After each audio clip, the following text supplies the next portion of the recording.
There's a reason why I made this video, and it's probably not what you expect. God help us all.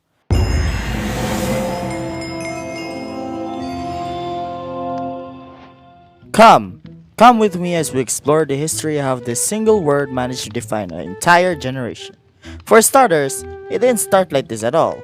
Come, the word itself, is a Latin word that describes to come with or otherwise just a fancy version of with, used a lot in classic literature, though becoming increasingly rare as time passes due to reasons. Hence explaining the very fancy titles of cum laude, magna cum laude, and summa cum laude, which quite literally just means with honor, with high honor, and with highest honor, respectively. The distinction actually comes from the origins of the word, and not actually the parent itself.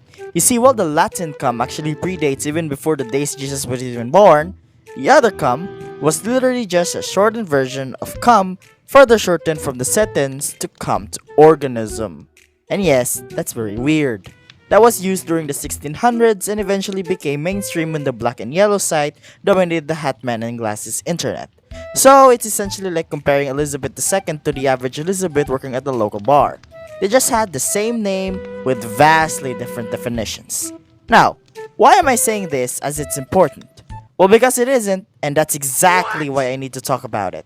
You see, this word, being used a lot in modern times, is simply a prologue to how insane wordings could be because, as we all know, English is a terrible universal language for various reasons.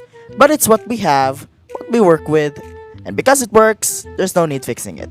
But hey, if ever so often you find yourself laughing at cum in your certificate, don't bother feeling guilty. The English language already did it for you.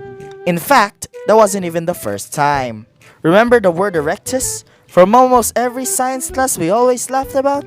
Turns out in Latin, it simply meant upright. But English decided to say nah and turned it into the most outlandish definition of something else that became what we all described as being bricked. Likewise with the word papi, which was an innocent Spanish form of dad, becoming somewhat of a description for the average day pimp. Imagine living normally in Spain and some foreigner smirked at you because you called your dad papi. Now, I don't mean to offend anyone though, because as much as the English language ruins every decent ass word it's thrown at it, because as much as the universal works, it's very terrible at its only job, it does it also in the other way. Because remember the word ethereal? It came from the idea of aether from Greek, and as English poets did their thing, it became the sole definition of light. It was simply aura. Such a transformation that I so desperately wish they did more. Instead of making the average normality become abnormality. Honestly, maybe this is why universal languages are better off not understood at all.